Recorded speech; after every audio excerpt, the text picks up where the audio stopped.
cada vez que entra alguien por esa puerta, puede ser que esté requiriendo, esté buscando a Dios, que los que estamos aquí, no estamos aquí porque seamos perfectos, sino porque tenemos un Dios perfecto que pide de nosotros lealtad. Si en el día de hoy hay alguien aquí que aún no conoce a Jesucristo, espero que el día de hoy se den cuenta de que lo que estamos escuchando y lo que hablamos cada domingo en la iglesia es y nos debe llevar a tener una relación con Él, porque muchas de las promesas que escuchamos de llevarnos más allá se aplica solamente para aquellos que creen.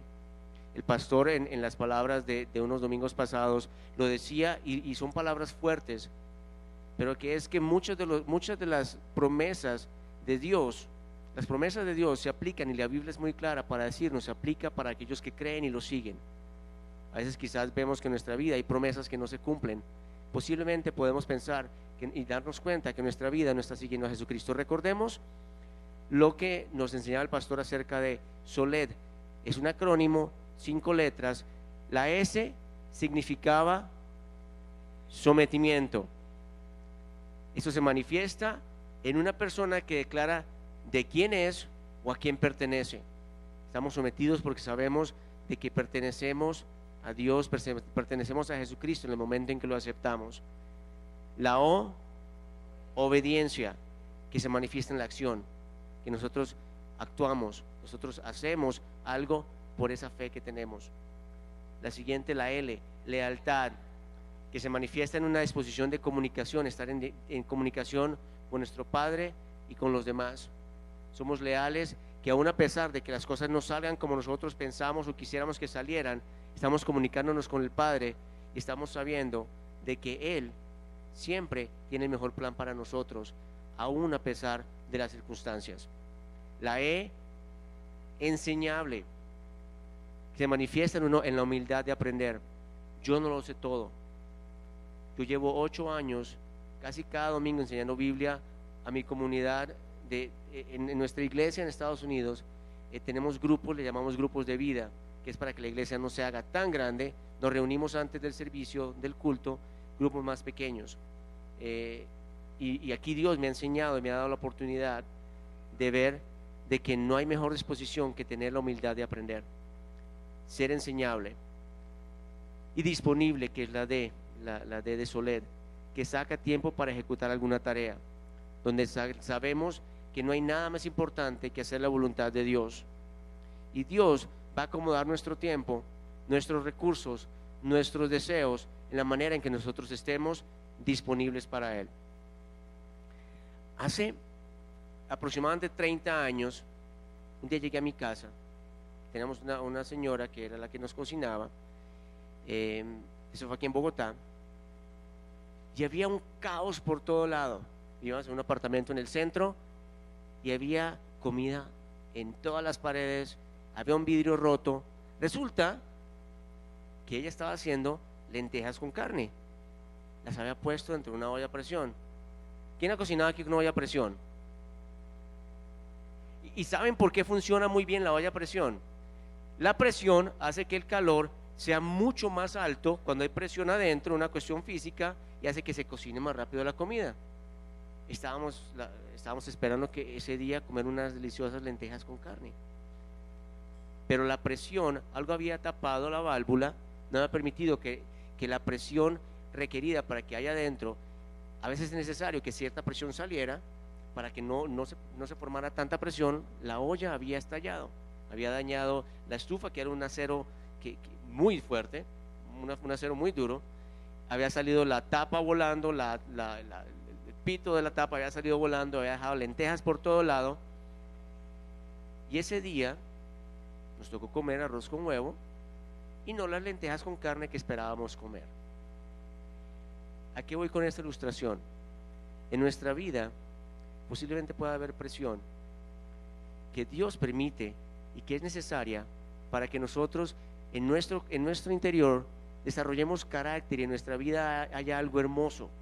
Pero cuando hay demasiada presión puede estallar y hacer daño, y lo que podía ser bueno puede convertirse en algo que haga daño a nosotros y a otros. La vida está llena de presiones reales. ¿Estamos de acuerdo?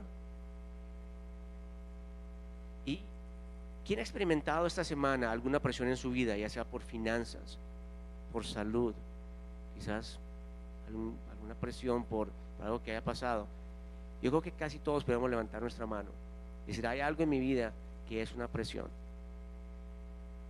El periódico El Tiempo, el 29 de julio del 2015, decía lo siguiente: los conflictos familiares originados en separaciones, exceso de trabajo y abandono afectivo, entre otras situaciones, fueron detectadas como algunos de los principales factores desencadenantes del suicidio entre jóvenes universitarios, según un estudio que acaban de terminar las universidades de Los Andes, Javeriana, Manuela Beltrán y Santo Tomás. Después de 8 años de estar cada domingo con personas con quienes con mi esposa y yo llegamos a tener relaciones muy cercanas, hemos escuchado aún recientemente de muchos que han tenido una presión tan grande que han considerado tomar su vida. Aún personas que conocen de Jesucristo, personas que han sabido de que Jesucristo es la respuesta.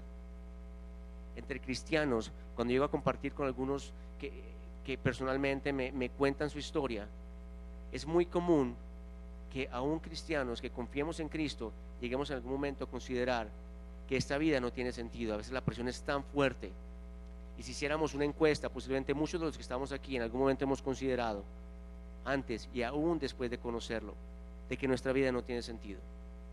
Una de las búsquedas más comunes de un cristiano es el sentido de su vida, y por eso estamos aquí cada domingo, para que Él nos enseñe cuál es ese sentido, y que no lleguemos al punto de desesperación, de pensar que nuestra vida sería mejor terminarla. Ahora, ¿será posible que esas personas que optaron por acabar sus vidas y que lo hicieron, tuvieron una presión tan grande que pareciera que no hubiera otra salida?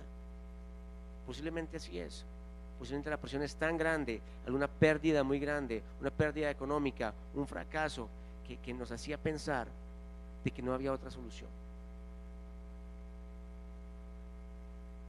La presión, una de las presiones más fuertes en la vida de un cristiano, es la presión de los conflictos entre esposos, entre padres e hijos, entre hermanos, en el trabajo, en la escuela, también entre el gobierno y el pueblo. Nosotros estamos viviendo en unos tiempos donde el gobierno está haciendo leyes que en cierta manera atacan nuestros principios cristianos. Hay conflictos a nuestro alrededor, y la presión no es necesariamente mala. Algo que es una verdad para un cristiano, y la palabra está llena de ejemplos de esto, es que la presión para un cristiano es inevitable. Si nosotros llegamos a ser cristianos, llegamos a confiar en el Señor pensando que que nuestras presiones iban a ser removidas, nos vendieron algo que no era cierto. Porque justamente la palabra en el Nuevo Testamento nos habla de que personas estaban aún siendo perseguidas y aún así encontraban el gozo para seguir a Jesucristo. Que aunque muchos de ellos estaban muriendo, otros seguían buscándolo a Él y sabiendo de que Él era Señor, de que Él estaba sobre cualquier circunstancia.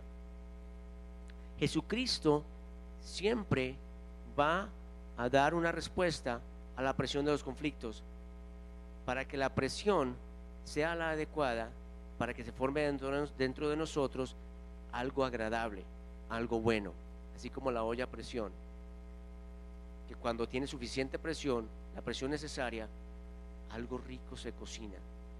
Dentro de nuestras vidas podemos saber de que si somos realmente cristianos, en nuestra vida va a existir presión, porque para que Dios nos pueda usar dentro de nosotros hay un carácter que debe ser formado, y solamente se consigue por medio de la presión. Y hoy hablaremos entonces de este tema práctico. Dios nos da a nosotros temas muy prácticos, y así como este, en el que Dios nos promete aliviar, mas no eliminar, la presión de los conflictos. Vamos a ubicarnos, quienes tienen Biblia, vamos a ir a Santiago.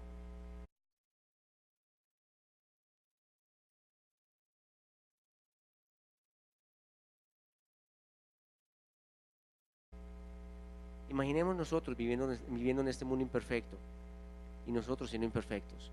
Los conflictos son inevitables. ¿Qué nos dice entonces Santiago?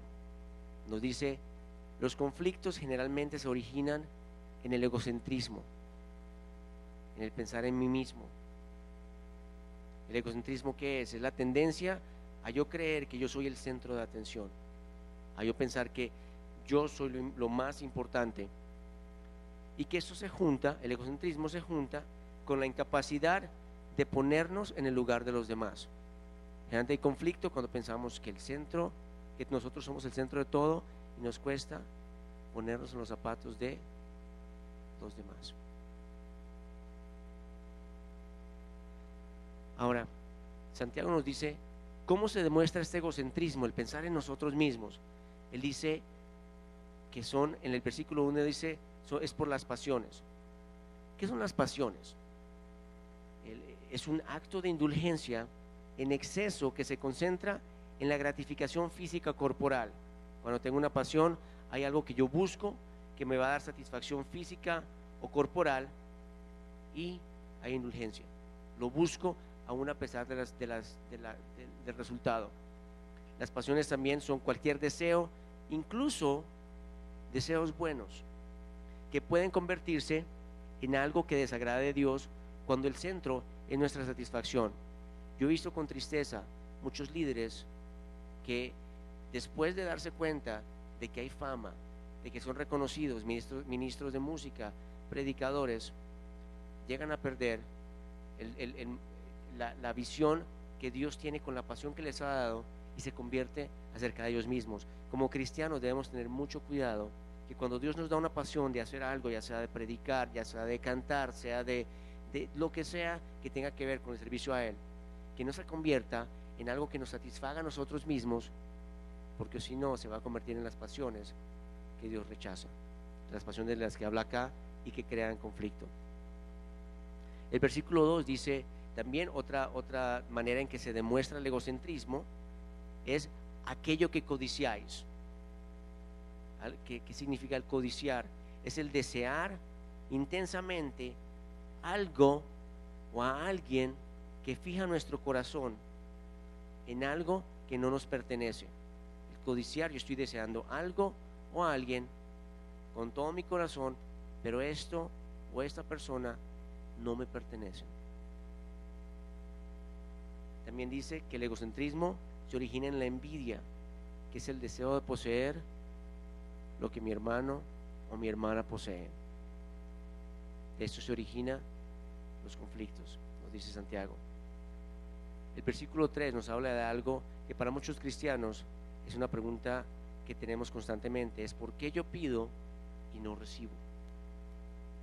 Nos dice el versículo 3, voy a leer la traducción viviente, que dice lo siguiente, dice: aun cuando se lo piden, tampoco lo reciben, porque lo piden con malas intenciones, desean solamente lo que les dará placer.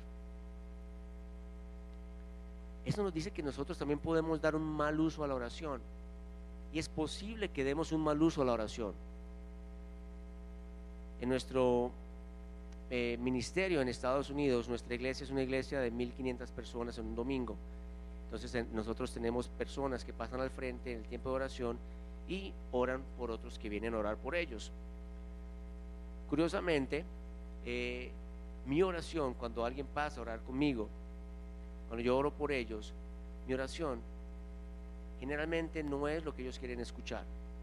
Uno, porque es: Señor, quizás a veces algunos están pidiendo sanación, pero ahora vamos a ver de qué manera podemos orar mal por sanación, de qué manera podemos orar mal por algo que queremos que Dios nos pida. Entonces nos reímos con mi esposa a veces y decimos, a veces algunos seguramente no les gustará ir contigo porque no escuchan la oración que quieren escuchar, donde posiblemente mi oración, yo oro porque ellos reconozcan que en su vida puede haber pecado, y posiblemente haya cadenas en sus vidas, haya cosas en sus vidas que no les permiten que Dios actúe en ellos. Posiblemente hay situaciones financieras en las que no es solamente mala suerte, o no es solamente el enemigo. A veces le damos demasiado crédito al enemigo por cosas que él no hace. A veces es el resultado de nuestras malas decisiones, porque nuestras finanzas no están en el orden que Dios desea, porque Dios no es el primero en nuestra lista de nuestras finanzas, sino es el que recibe lo último que nos sobra. donde a veces gastamos para algo más y al final lo que nos sobra es lo que damos en la iglesia. Cuando Dios nos enseña que Él es el primero, Él nos da el 10%, el 90%, Él nos lo deja disfrutar. Pero algunos tenemos las cosas invertidas. Entonces muchas veces mi oración es para que ellos se den cuenta de que quizás están orando mal y por eso no consiguen. Entonces nos dice Santiago, ustedes no reciben porque lo piden con malas intenciones. Santiago está advirtiendo de que nosotros no debemos orar, o él advierte, no que no debemos, pero él advierte de la oración por obtener beneficios propios. En nuestra oración podemos ver si quizás una oración posiblemente no pueda ser contestada si solamente el beneficio es propio. Les voy a dar algunos ejemplos. Por ejemplo, las cosas están muy difíciles en mi trabajo y tengo conflicto con mi jefe. Vamos a orar porque Dios haga que las cosas sean más fáciles y llevaderas. Que es una oración que puede tener sentido en que Dios nos libere de ciertas presiones, o que Dios me dé más dinero o mejor trabajo para comprar algo que realmente necesito. Quizás mi familia está aguantando hambre y estoy pidiendo por un trabajo para que podamos comer. Es entendible. O orar por la salvación de un familiar para que las relaciones familiares sean un poco más llevaderas, para que podamos llevarnos mejor. O orar por la salud para yo poder obtener alivio si tengo un cáncer o tengo alguna enfermedad que me trae mucho dolor. Orar para que Dios me dé alivio. Si vemos en todas estas peticiones, el beneficio es personal. Veamos de qué manera entonces también Santiago nos enseña cómo podemos orar bien. La oración, digamos la buena oración, es que Dios cumpla su voluntad y que Él reciba la gloria de la respuesta a la oración, y cambia un poco la perspectiva en la manera en que oramos. De esta manera, en Estados Unidos había un pastor, hay un pastor, Said Abedini. Él es de descendencia iraní y él iba constantemente a Irán a predicar en iglesias de casa, porque en Irán es prohibido y tiene pena de cárcel y aún de muerte que alguien esté convirtiendo a alguien al cristianismo. Entonces el pastor Abedini, en uno de sus viajes, lo apresaron y estuvo preso en Irán por varios años. Y él, en una de sus cartas a su familia, a su esposa y sus niñas, les escribía: aunque estoy sufriendo, oren para que muchos conozcan a Dios a través de mi cautiverio. Su oración, si vieran esa carta que él escribió, no es oren porque me están maltratando, oren porque me está yendo mal, oren porque otros me están insultando por ser cristiano, sino oren para que a través de esto otros lleguen a conocer a Jesucristo. ¿Qué otra oración podemos considerar una, entre comillas, buena oración? Es orar por la salvación de alguien para que Dios lo use para la construcción del reino. No para que sea mejor la vida de mi familia, no para que quizás mi esposo cambie para que nuestras relaciones sean mejores, aunque es una oración honesta y muy sentida.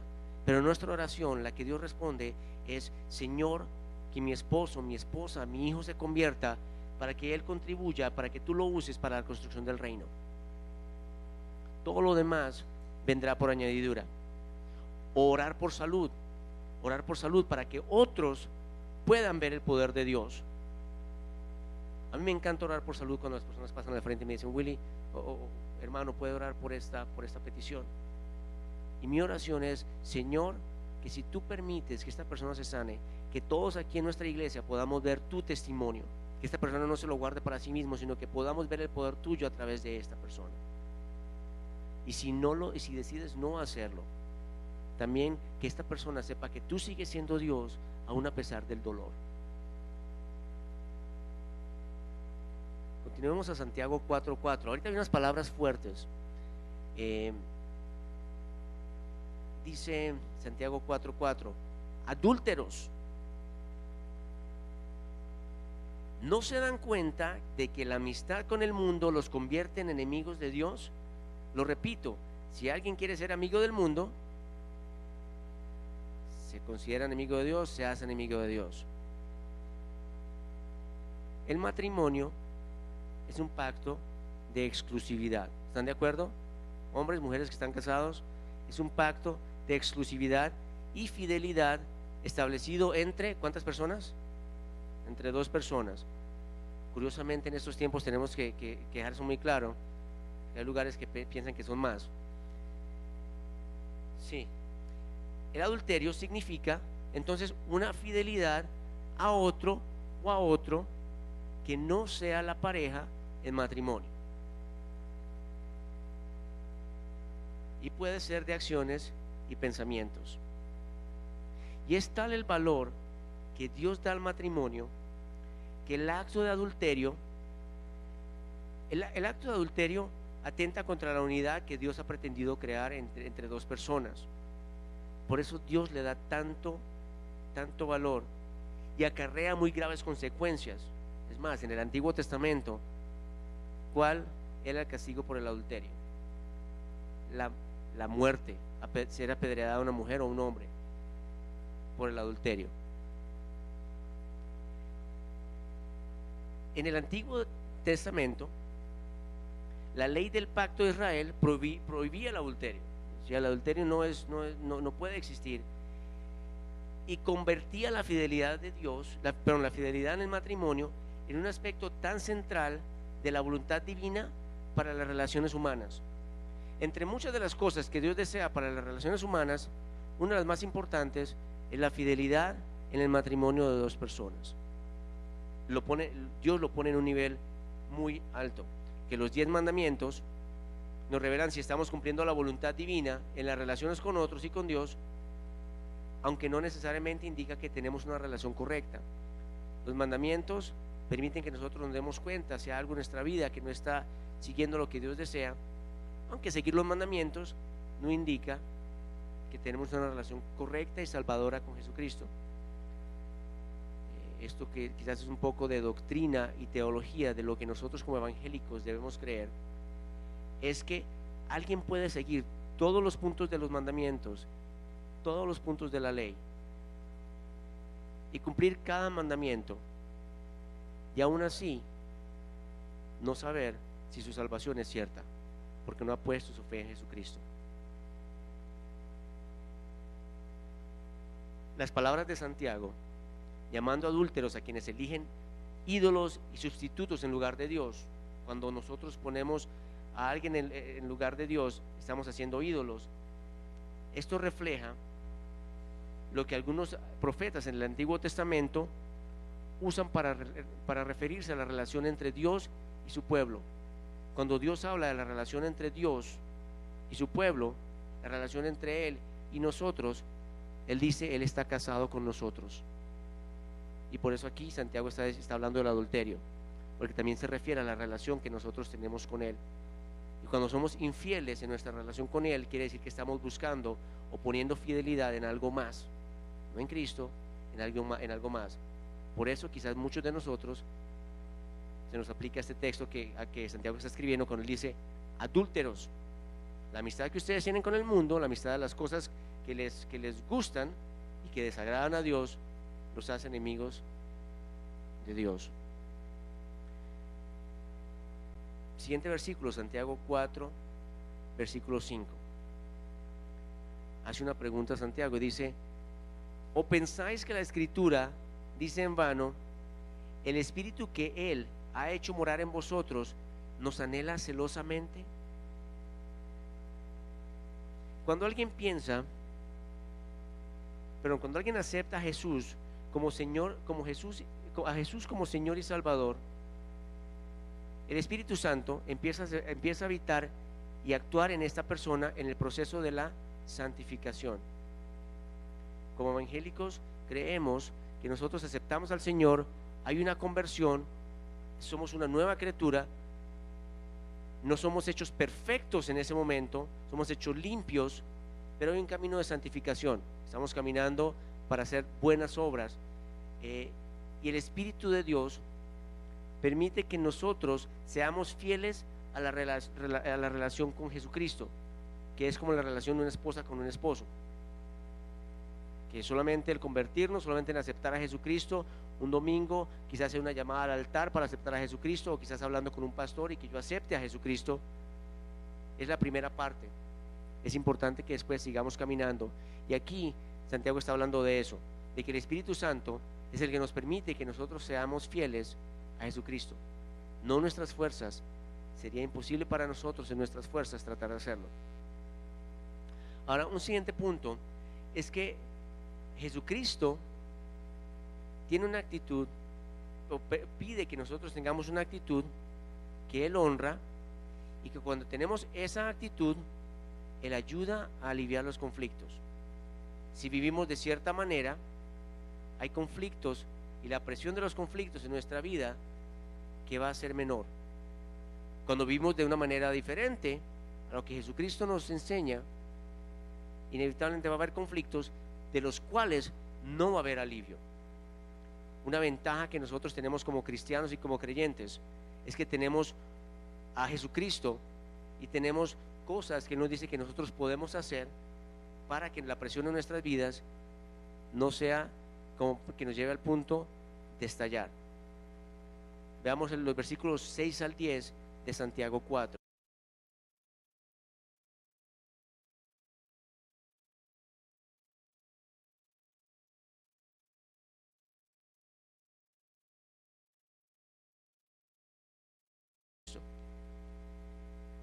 Es un regalo inmerecido, y estamos equivocados si creemos que el amor de Dios, el amor que Él nos pueda tener, es resultado de qué tan buenos seamos o qué tantas cosas buenas hagamos.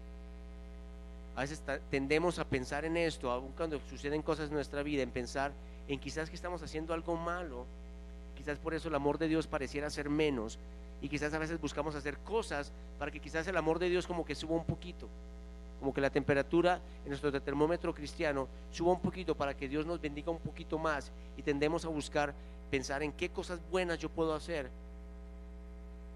para que haya más bendición en mi vida. Pero la gracia de Dios no depende de qué tan buenos nosotros seamos. Y de nuevo hablo a alguien que quizás no haya puesto aún su fe en Jesucristo.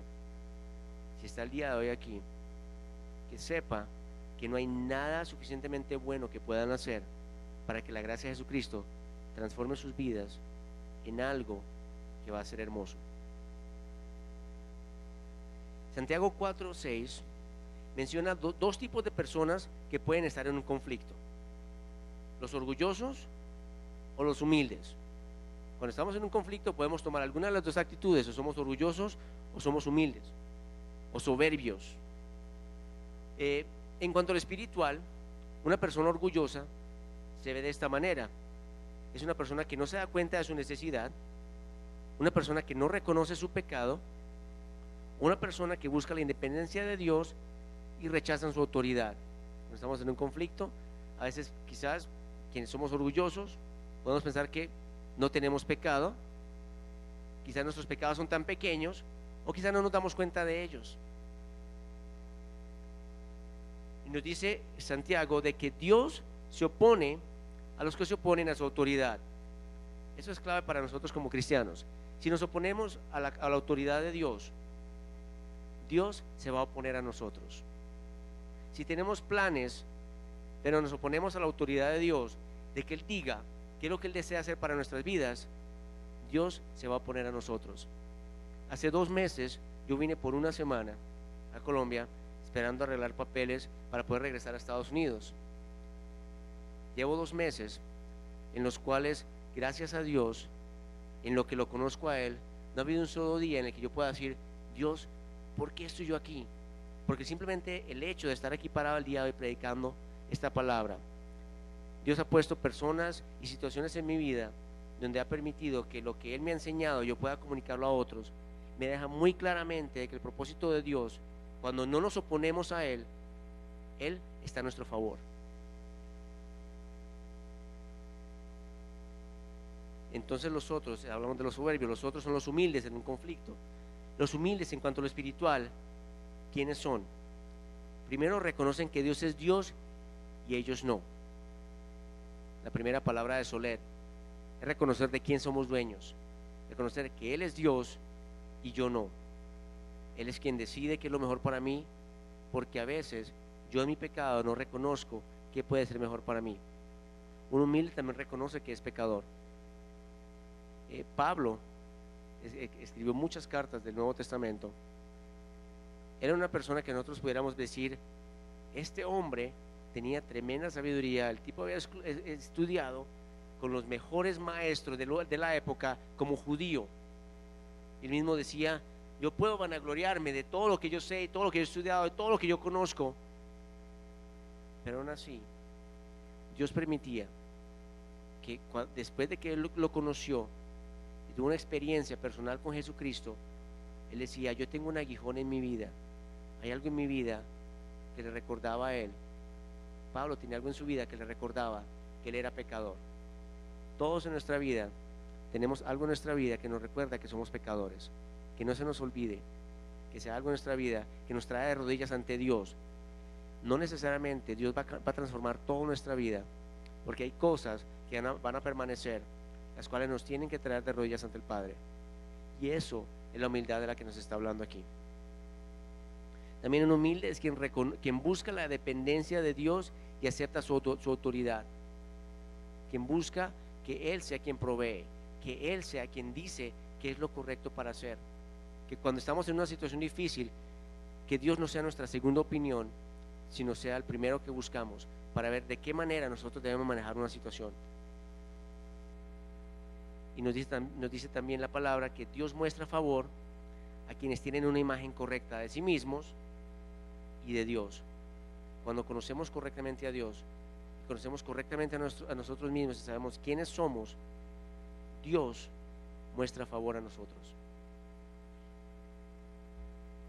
Con esto concluyo las 5 formas prácticas en que Santiago nos dice que podemos vencer la presión de los conflictos. Primero, humillarse.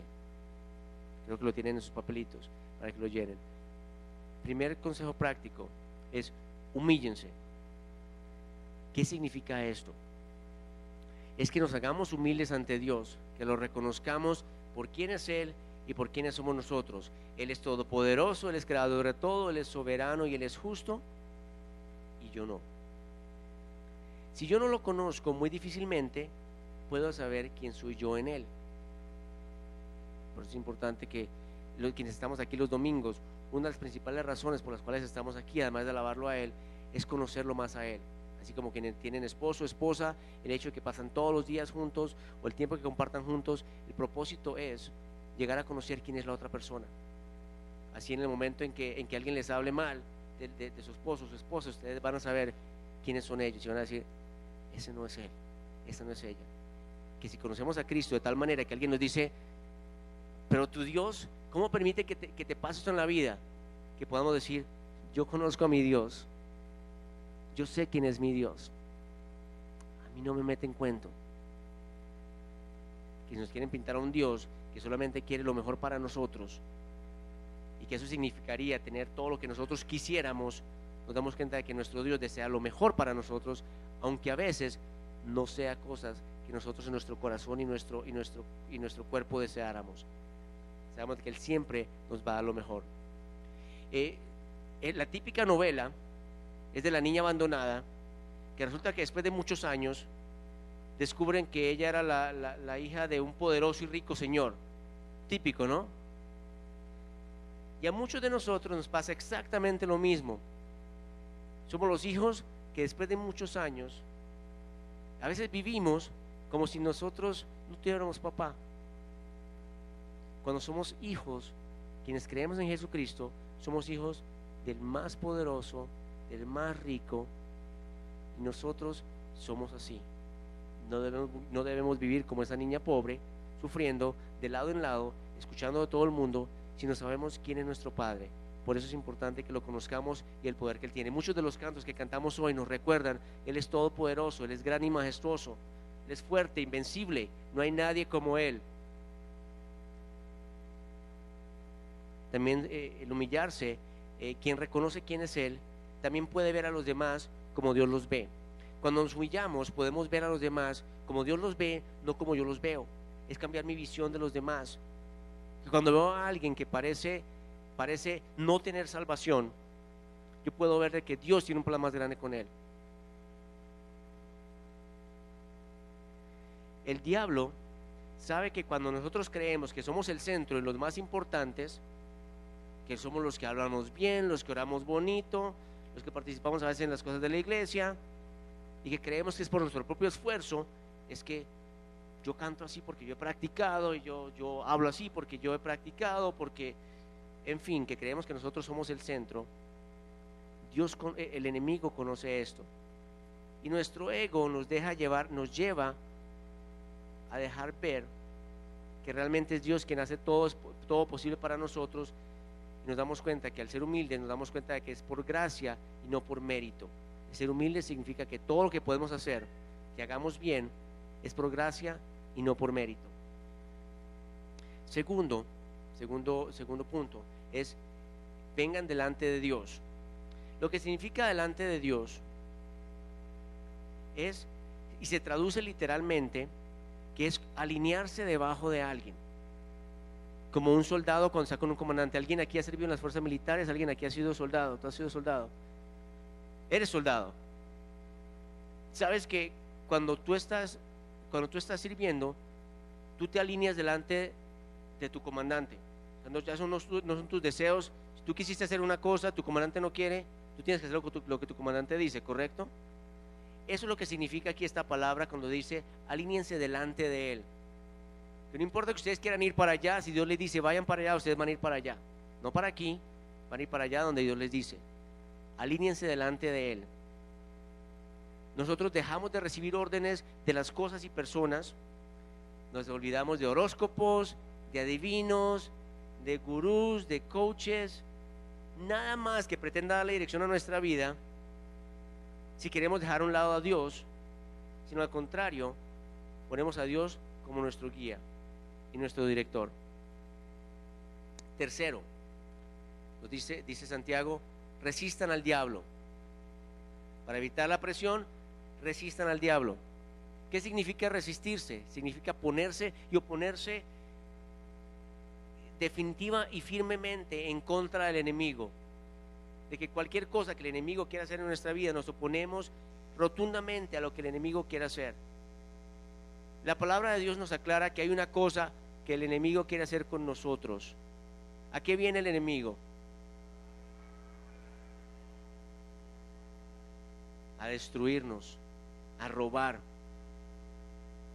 El enemigo no quiere ser nuestro amigo, no quiere que solamente seamos amigos, que quizás hagamos cosas que le plazcan. Él quiere destruir tu vida. El enemigo quiere destruir tu vida, quiere destruirte, especialmente por quién eres tú, porque tú eres hijo del Padre Todopoderoso. Y una de las cosas que el enemigo hace para destruir es que él quiere destruir nuestras relaciones. Él quiere destruir todo lo que es bueno en nuestra vida. Si hay buenas relaciones que podemos tener con nuestra pareja, con nuestros hijos, nuestros hermanos, él lo quiere destruir. ¿Y qué hace el enemigo para hacerlo? Él causa confusión, causa conflicto, causa tensión, causa sentimientos heridos, causa decepción y causa caos en nuestras vidas. Cuando resistimos al diablo, nos negamos a ceder y estar preparados cuando el enemigo ataque. ¿Cuánto tiempo has tenido tú que entrenar para ser soldado? 3 meses antes de que te han mandado alguna vez a la guerra. Te han enviado. Si alguien entrara el primer día como soldado y lo quisieran enviar a la guerra, le dicen: mira, aquí está el fusil, ve a pelear. ¿En cuánto tiempo estuviera muerto? El primer día, ¿cierto? O por lo menos no sabría qué hacer. Pero entonces nosotros, para poder resistir al enemigo, para poder resistir a quien nos va a atacar, tenemos que prepararnos. Necesitamos desarrollarnos, aprender y entrenarnos. Ahora les hago una pregunta: ¿cómo se entrenan ustedes en su vida espiritual? Y si no lo están haciendo, es momento de que empiecen a buscar fortalecerse en su vida espiritual con la palabra, caminando con Dios a diario. Tienen aquí el devocional diario que puede ayudarlos en su caminar espiritual a fortalecerse para cuando llegue el enemigo no los tome por sorpresa. Número 4, nos dice Santiago: acérquense a Dios. Acercarse a Dios. ¿De qué manera se acercan algunos de ustedes a Dios? Oración es una manera. ¿De qué otra manera? La palabra, ¿haciendo qué con la palabra? Alabándolo, perdón, congregándonos, dando testimonio, sirviéndole. De esa manera nos acercamos a Dios. Y todos ustedes, como decía Jesús a Pedro, son cosas, uno, el reconocer que Él es Señor y decir estas cosas, son cosas que Dios les ha dado a ustedes. Su Espíritu Santo les ha revelado de que para fortalecerse deben hacer estas cosas. Sean obedientes al Espíritu Santo cuando les dice hagan esto para acercarse a Él. Si en su corazón el Espíritu Santo los lleva, y el Espíritu Santo nos debe llevar a conocerlo a Él, conocer su palabra, orar, estar cerca a Él, compartiendo con otros hermanos, congregándonos, busquemos hacer esas cosas que nos acercan a Dios. Último punto, lavarse las manos y purificar el corazón. Santiago le dice, esos conflictos y toda esta presión, para que no lo tengan, lávense las manos, o para que sea aliviado, lávense las manos y purifiquen el corazón. El conflicto más grande de todo cristiano no es afuera. ¿En dónde es? En nuestro corazón. Es interno. El conflicto está entre escoger la lealtad al mundo o a Dios. Nos dice aquí también, lávense las manos. Cuando nos lavamos las manos, quiere decir que hacemos santas nuestras obras. El ser santo o algo que sea santo quiere decir que es algo que ha sido entregado a Dios. Cuando hacemos santas nuestras obras, cuando nos lavamos nuestras manos, es que lo que sea que hagamos, lo hacemos como para el Señor. Mi esposa trabaja en un colegio en Estados Unidos de niños de muy bajos recursos, donde una problemática diaria es destrucción familiar, pandillas, drogas, papá en la cárcel, la mamá soltera, la mamá tiene que trabajar, los niños llegan solos a la casa. Imagínense el resultado en los niños. Yo considero a mi esposa una persona que trabaja con excelencia y sus compañeros de trabajo la pueden ver, y directores y compañeros le han preguntado, pero ¿tú por qué trabajas de esta manera? A su director le ha dicho, es que yo no trabajo para ti, yo trabajo para Dios, y eso hace que yo, la manera en que trabajo, se refleje en todo lo que yo hago. Así debemos nosotros trabajar, que todo lo que hagamos sea con manos santas, de que lo que hagamos busque agradar a Dios. Y también dice, purifiquen el corazón, que nuestros pensamientos, nuestras intenciones no sean dobles, que sea la oportunidad de servir, que miremos muy dentro de nuestro corazón. Si lo que buscamos es que nuestra autoestima quizás se levante un poquito para que nos vean, o quizás si sea la oportunidad de ayudar, que sea que vean la ayuda que estamos dando, veamos si esas son nuestras intenciones, o si vamos a hablar con alguien, hablarle acerca de Dios, o simplemente, a veces, más que hablar de Dios a una persona que no lo conoce, debemos sentarnos con ellos y escucharlos y orar para que Dios permita que ni siquiera tratemos de ser consejeros, sino simplemente, a veces hay personas que necesitan que sepan que alguien está preocupado por ellos, que no los juzga y que los ve en la manera en que Dios los ve. Muchos de los que estamos el día de hoy sirviendo al Señor, estamos aquí porque alguien nos vio, no como el resto del mundo nos veía, sino porque alguien dijo, yo veo que Dios a ti te ha creado ha pensado en ti desde antes de que te formara, y Dios tiene un plan para ti. Y que nos preguntamos, pero ¿cómo alguien puede verlo si yo era malo, si yo cometía pecado? Pero alguien que puede vernos como Dios nos ve. Es lo que muchas veces muchas personas necesitan, más de alguien que les hable demasiadas cosas o trate de darles consejería. Es alguien que los escuche. Jesús lo hacía, se sentaba al lado de las personas, les dejaba claramente saber de que había cosas en su vida que traían muerte, y eso permitía que el Espíritu Santo trabajara en ellas y lo aceptaran. Ahora, versículo 9, y con eso terminamos. Dice Santiago, le está dando este consejo a las personas que están escuchando esta carta. Dice, derramen lágrimas por lo que han hecho, que haya lamento y profundo dolor, que haya llanto en lugar de risa y tristeza en lugar de alegría. Seguir a Dios requiere de arrepentimiento verdadero por el daño que el pecado ha hecho a nuestras vidas y a la vida de otros.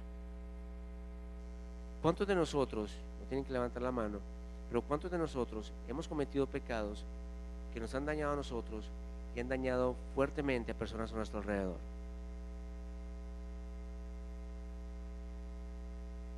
Y también reconocer el pecado, darnos cuenta que no importa lo pequeño que sea, todo pecado ha ofendido a Dios.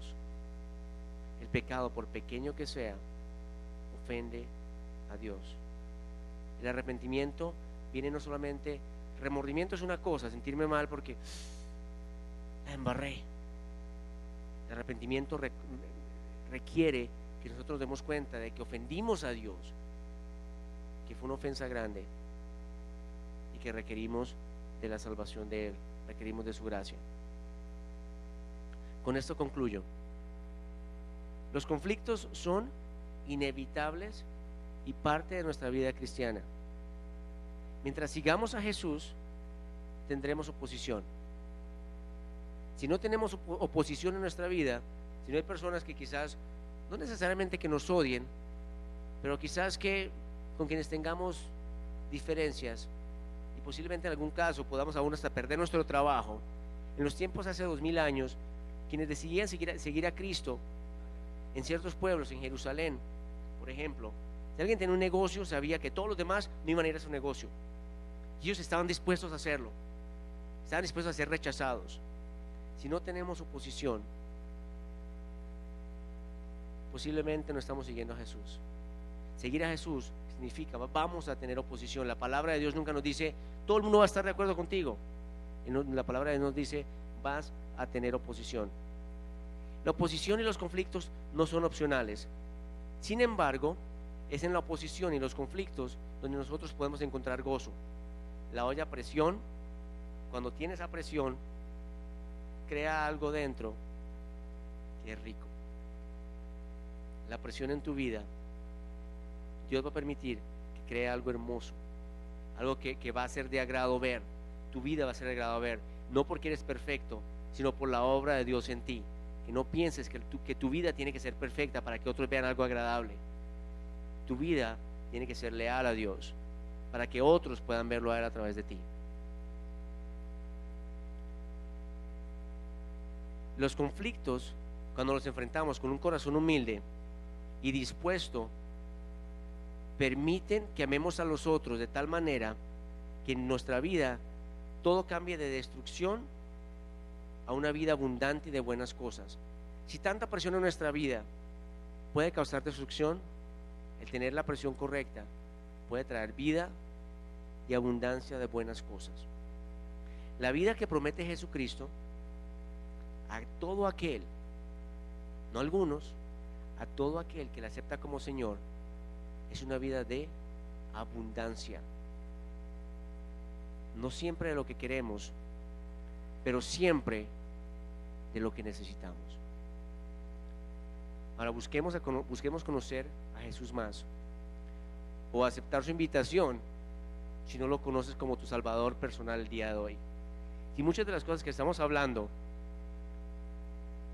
tocan tu corazón, pero aún no conoces al Señor Jesús como tu Señor, aún Él no es el dueño de tu vida, aún tus decisiones todavía están más inclinadas a lo que te satisfaga y no lo que satisfaga a Dios, y aún no has puesto tu confianza en Jesucristo como Señor, este es el momento. No hay decisión más importante que aceptar con fe el regalo inmerecido de la gracia. Muchos de aquí lo hemos experimentado, hemos sabido el regalo más grande que hemos tenido en nuestras vidas es el regalo de la gracia de Jesucristo, que por la sangre en la cruz nos ha traído la salvación, que sabemos que si el día de hoy yo soy llamado a su presencia, tengo la seguridad y la certeza de que mi vida le pertenece. De nuevo, no por mi perfección o por mis buenas obras, sino porque Él es un Dios bueno, Él es todopoderoso, Él es grande y majestuoso, Él es fuerte e invencible. No hay nadie como Él. No basta solamente con que nosotros cantemos aquí, no basta con que digamos las cosas que escuchamos en la iglesia, no es suficiente solamente con querer hacer, sino es necesario que nosotros muramos a nosotros mismos, que nos demos cuenta que no somos el centro, sino que Dios, siendo el centro, puede hacer que toda nuestra vida tenga sentido. Los invito a que nos pongamos de pie